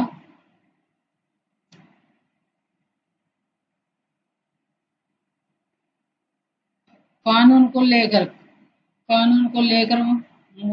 मनोरमा संग मुरारीलाल का मनोरमा और मुरारी कानून को लेकर संवाद हुआ। शिक्षा को लेकर तो स्त्री कौन है इसमें? दो ही तो है, ये चंद्रकला और मनोरमा। शिक्षा को लेकर मनोरमा के साथ हुआ और कानून की बातें कौन करता है? मुरारीलाल करता है। तो कानून को लेकर मुरारीलाल के साथ संवाद हुआ। दूसरा अंक है, इस अंक में मनोरमा और मनोज शंकर के मध्य फिर कौन आ गया? मनोरमा के साथ मनोज शंकर आ गया। मनोज शंकर किसका था? रजनीकांत का पुत्र था। ये संवाद करने वाली कौन है? मनोरमा ही है। मनोरमा मनोज के साथ किस बात को लेकर संवाद करती है? मनोरमा और मनोज के मध्य प्रेम और आत्मीयता को लेकर संवाद है, जिसमें पुरुष के रोग और विधवा वैधव्य को लेकर बात हुई है। मुरारीलाल और मनोज शंकर के मध्य संबंधों में खटास प्रतीत होती है। मुरारीलाल और मनोज शंकर के मध्य संबंधों में खटास प्रतीत होती है। इस अंक में दिखाया गया है कि पाश्चात्य चिकित्सा बढ़ते मानसिक विकारों को लेकर अभी भी पिछड़ी हुई है। जो पाश्चात्य जो देश हैं, पश्चिम के देश हैं, वो चिकित्सा के विकार को लेकर पिछड़ी हुई है। मनोज शंकर और डॉक्टर के संवाद में इससे पता चलता है। उसमें चिकित्सा को लेकर बातें किसके साथ होती हैं? मनोज शंकर और डॉक्टर की बात किसको लेकर? चिकित्सक के साथ होती है।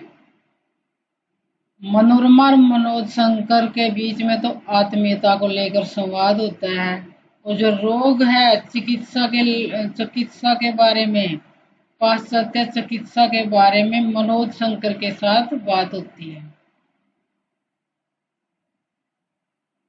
तीसरा अंक में क्या होता है? चंद्रकला रजनी लास्ट में अंतिम है। चंद्रकला क्या करती है? रजनीकांत के हाथों से अपनी मांग भरती है। जहां बहस में मनोरमा उसे अंग्रेजी आत्मा और भारतीय आत्मा का फर्क समझाती है। बहस में मनोरमा उसे अंग्रेजी आत्मा और भारतीय आत्मा का फर्क समझाती है। इसी अंक में मनोज शंकर को अपने पिता के हत्यारे का पता चल जाता है। मनोज शंकर के पिता कौन थे? रजनीकांत। क्या पता चलता है उनको? जो कोई और नहीं बल्कि उसे पालने वाला मुरारी लाल ही था। मुरारी लाल ने उसकी हत्या करवाई थी। कैसे करवाई थी? मुरारी लाल ने चंद रुपए के लिए, कितने? 40,000 रुपए लिए थे। किससे लिए थे? भगवंत सिंह से।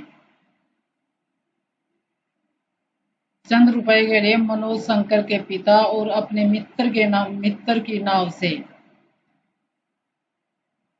मनोज शंकर के पिता और अपने मित्र की नाव से ढकेल कर हत्या कर दी थी, जिस कारण वह अकेला रह जाता है। ये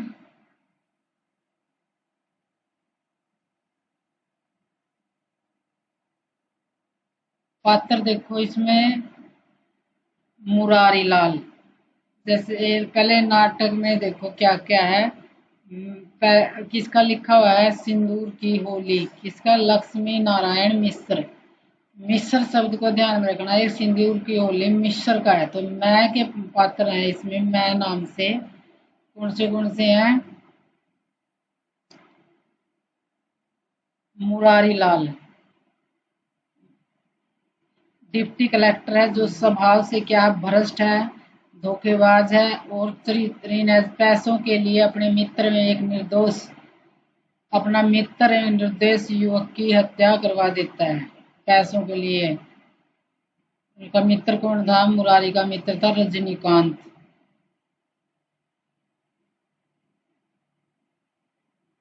एक निर्दोष युवक की हत्या करवा देता है। रजनीकांत ईमानदार, निर्भीक और कर्तव्यनिष्ठ पात्र है।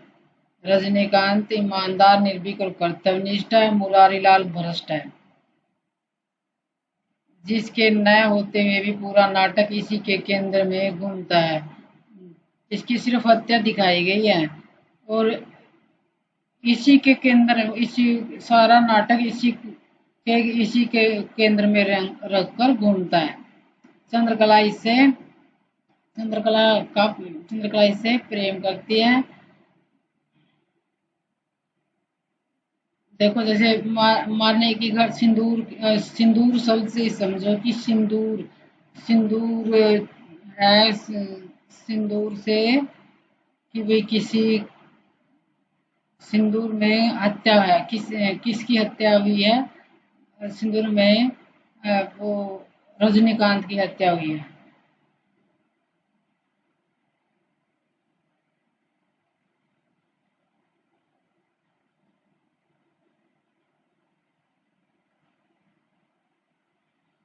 रजनीकांत हो गया, रजनीकांत। और इसमें मुरारी लाल करवाने वाला, इस रजनीकांत की हत्या कराने वाला मुरारी लाल है। मुरारी लाल से बना हुआ मुरारी।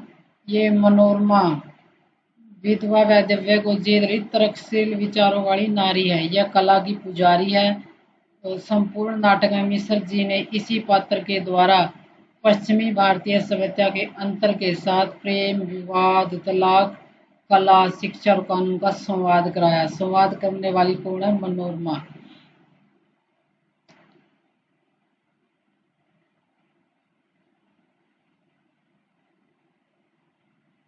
देखो ऐसे कितने हैं, मुरारी, मनोरमा, मनोज शंकर। ये मनोज शंकर रजनीकांत का पुत्र है, जो क्या बांसुरी बजाता है। ये चिकित्सा प्रणाली पर, पाश्चात्य चिकित्सा प्रणाली के बारे में कहता है कि पाश्चात्य चिकित्सा का, जो चंद्रकला वो बीमार हो जाती है, उसका इलाज कराने के लिए डॉक्टर आता है। डॉक्टर के साथ उसकी बहस होती है कि पाश्चात्य चिकित्सा इतनी बढ़िया नहीं है, वो पाश्चात्य चिकित्सा में वो पीछे है। कौन है? पाश्चात्य शिक्षा पीछे है। ये जो चंद्रकला है, ये किसकी? मुरारी लाल की पुत्री है।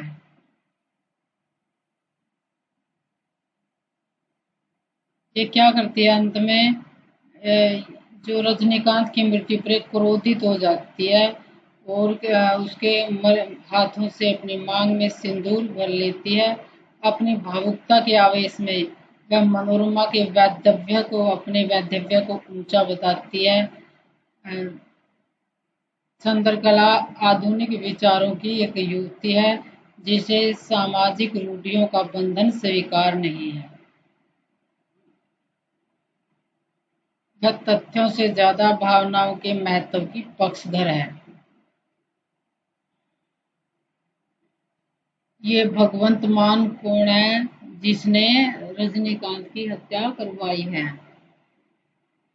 और ये है कौन है भगवंत? ये रजनीकांत के वंश में से ही है। इनका आपस में जमीनी विवाद है। ये भगवंत सिंह क्या है? जमींदार है जो रजनीकांत की हत्या करवाता है।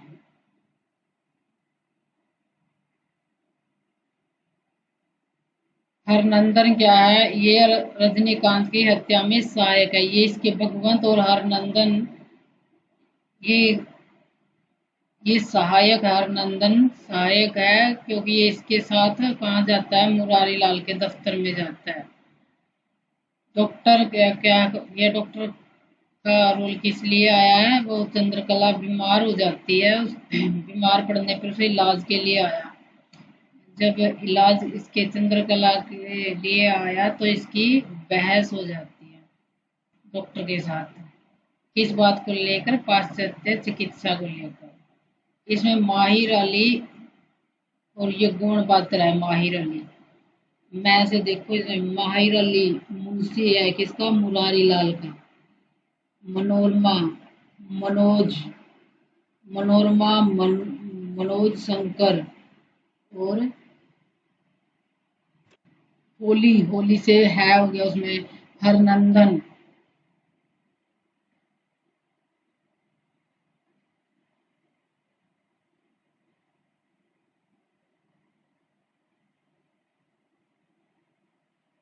यह समस्या नाटक है जो इब्सन और बर्नार्ड शॉ से प्रभावित रंगमंच को ध्यान में रखकर लिखा गया है।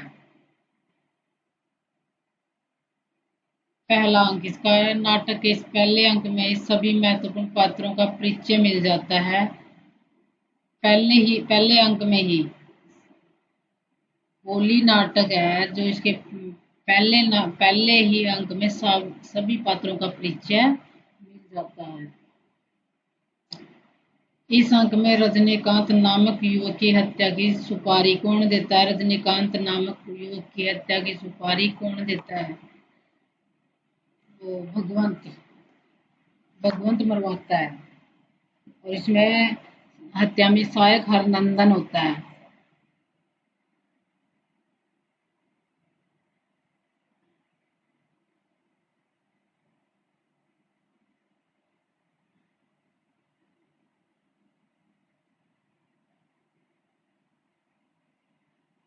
अंक हो गए तो इसके उदाहरण देखो। बस अपने आप का क्या बिगाड़ा है? बड़े घरानों में ऐसे लड़के भी पैदा हो जाते हैं लेकिन इसी तरह निभाना ही पड़ता है। उसकी बुराई तो आपको छिपानी चाहिए। इसमें आपकी भी बुराई है। किसको कहता है? ये भगवंत सिंह को कहता है। क्यों? बस अपने आप का बस उसने आपका क्या बिगाड़ा है? शुरू में तो वो उसका पक्ष ले रहा था रजनीकांत का। भगवंत सिंह को कहता है अपने उसने आपका क्या बिगाड़ा है? बड़े घरानों में ऐसे लड़के भी पैदा हो जाते हैं लेकिन इस तरह निभाना ही पड़ता है। बड़े घराने घराने बड़े घराने का कौन था? रजनीकांत। घराना बड़ा घराना किसका था? रजनीकांत के बारे में बातें हो रही है। जब वो घूस लेकर कहाँ गया था? मुरारी लाल के पास गया था। शुरू में तो देख क्या कर रहा है वो। और फिर क्या है? 40,000 की घूस मिलते ही वो उसको मरवा भी देता है। आजकल का कानून ही ऐसा है। इसमें सजा उसको नहीं दी जाती जो कि अपराध करता है। सजा केवल उसको होती है जो अपराध छिपाना ही नहीं जानता। बस यही कानून है। मनोरमा मुरारी लाल से कानून के बारे में बातें कर रही है। कानून क्या है? कानून क्या, आजकल आजकल का कानून ही ऐसा है, इसमें सजा उसको नहीं दी जाती जो कि अपराध करता है, बल्कि क्या होता है, निर्दोष को सजा दी जाती है। बस यही कानून है। मनोरमा बात करती है। पुरुष तो वैधव्य का अनुभव कभी नहीं करता। पुरुष को वैधव्य का अनुभव कभी नहीं करता, मनोरमा कहती है। मनोरमा मुरारी लाल से कहती है।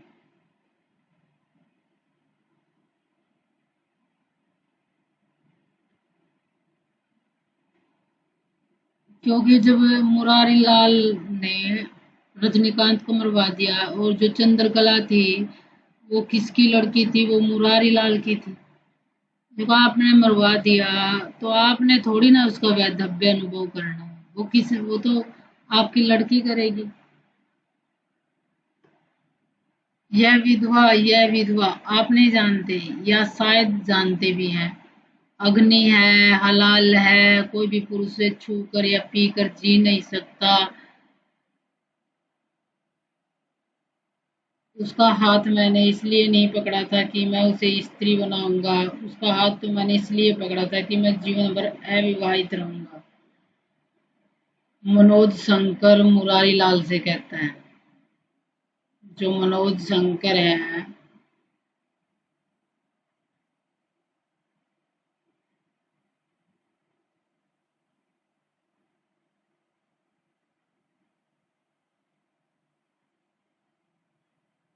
मनोज शंकर मुरारी लाल से किसकी बातें करता है वो? यह विधवा है आप नहीं जानते। अग्नि है, हलाल है, कोई भी पुरुष से छू कर या पी कर जी नहीं सकता। उसका हाथ मैंने इसलिए नहीं पकड़ा था कि मैं उसे स्त्री बनाऊंगा, उसका हाथ मैंने इसलिए पकड़ा था कि मैं जीवन भर अविवाहित रहूंगा।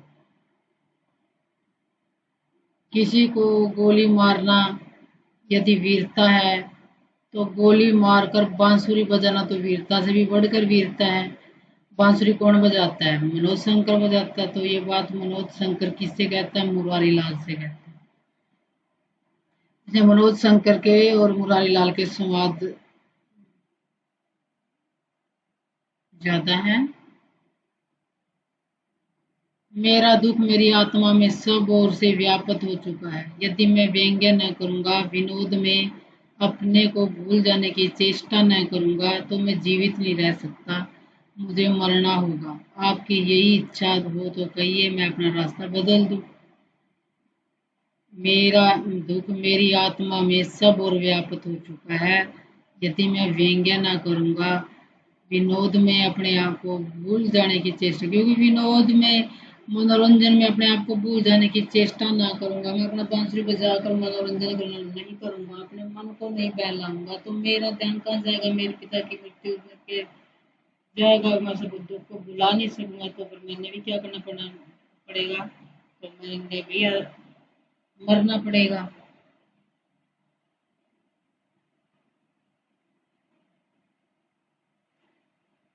मनोज शंकर मुरारी लाल।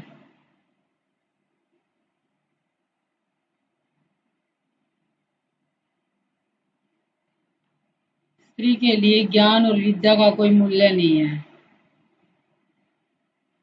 प्लेटो के प्रजातंत्र में कवि को कोई स्थान नहीं दिया गया था। स्त्री के प्रेम तंत्र में बुद्धि और ज्ञान का कोई स्थान नहीं दिया गया है। मनोज शंकर मुरारी लाल से कहता है, स्त्री के लिए ज्ञान और विद्या का कोई मूल्य नहीं। प्लेटो के प्रजातंत्र में कवि को कोई स्थान नहीं दिया गया। स्त्री के प्रेम तंत्र में बुद्धि और ज्ञान को कोई स्थान नहीं दिया। यानी कि प्लेटो के सिद्धांत में कवि को कोई स्थान नहीं मिला। और जो स्त्री प्रेम तंत्र है, जो है, उसमें बुद्धि और ज्ञान को कोई स्थान नहीं दिया गया। मनोज मनोज शंकर मुरारी लाल से। प्रेम करना विशेष स्त्री के लिए कभी बुराई नहीं है। स्त्री जाति की स्तुति केवल इसलिए होती है कि वे प्रेम करती है। प्रेम के लिए ही उनका जन्म होता है। स्त्री चरित्र की सबसे बड़ी विभूति, उसका सबसे बड़ा तत्व प्रेम माना गया। उस पर भी यह तो उसका पहला प्रेम है, उसकी बुराई कहाँ है। प्रेम वकील से राय लेकर, जज से अधिकार पत्र लेकर तो किया नहीं जाता। जो बात सत्य स्वभाव प्रकृति है, वह तो चरित्र का गुण है, अवगुण नहीं है।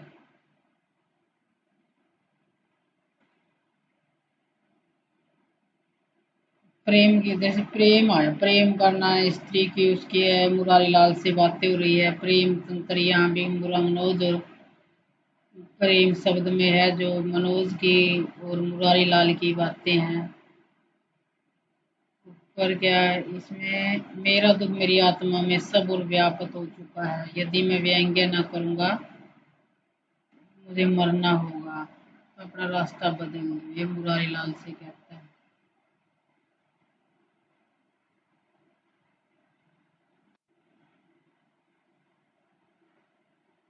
कवि और गायक भावुक जीव होते हैं।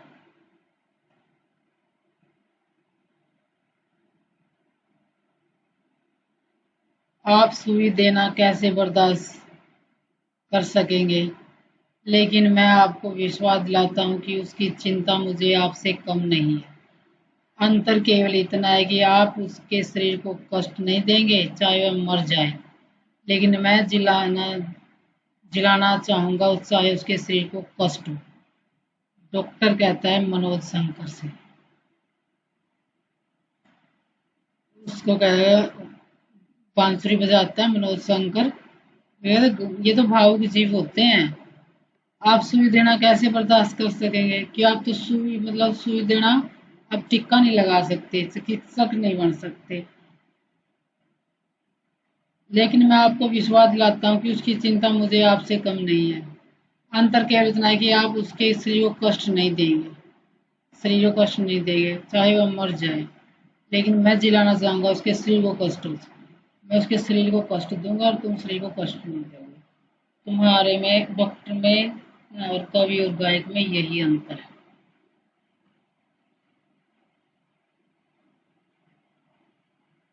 मनुष्य अपने अपनी आदिम अवस्था में आज से कहीं अधिक स्वस्थ था। आदिकाल में, आदिम अवस्था में आज से और प्राचीन काल की तुलना कर रहा है। इसलिए कि तब डॉक्टर न थे, मनुष्य था, और शक्ति और जीवन का केंद्र प्रकृति थी। स्वास्थ्य के कृत्रिम साधनों और बोतल की दवाओं ने स्वास्थ्य की जड़ काट दी है। स्वास्थ्य तो आप लोगों की अलमारियों में बंद है, लेकिन यह बहुत दिन नहीं चलेगा। प्रकृति अपना बदला लेगी। प्रकृति के रास्ते पर लौट आना, निरोग होना, दोनों बराबर है। मनोज शंकर डॉक्टर से कहता है। स्वास्थ्य की बातें मनोज शंकर डॉक्टर से कर रहा है। आप अपने कपड़ों में भूल गए हैं, नहीं तो जिसे जिसे आप सभ्यता कहते हैं, उसके साथ ही साथ विकार और बुराइयां भी बढ़ी हैं।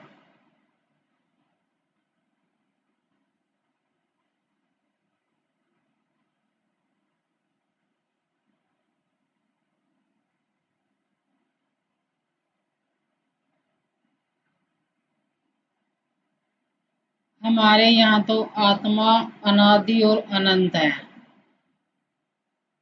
आजकल के जिन लोगों को अंग्रेजी की ऊंची शिक्षा मिल गई, हमारे यहाँ वे भी आत्मा को खिलौना बना रहे हैं। वे भी कहने लगे हैं, अपनी पुरानी आत्मा को मार डालो, बदल डालो, नहीं तो कल्याण ही नहीं है। आत्मा आदि अनंत है, ये बातें कौन करती है? चंद्रकला करती है। अंग्रेजी अंग्रेजों की ऊंची ऊंची शिक्षा मिल गई, हमारे यहाँ वे क्या है, आत्मा को खिलौना बना रही है।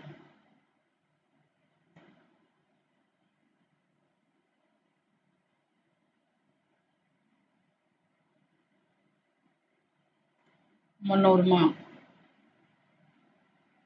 आत्मा की बातें कौन करती है? आत्मा में आया पीछे, आत्मा में मनोरमा कर रही है। किससे कर रही है? आत्मा अनादि और अनंत है। आत्मा के बारे में, आत्मा अनादि और अनंत है। आत्मा अनादि और अनंत है।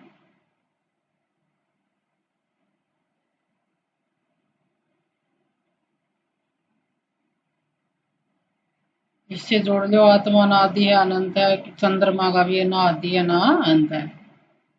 अनादि और अंत किसका नहीं है? चंद्रमा का भी आदि और अनंत नहीं है, और आत्मा का भी आदि और अनंत नहीं है।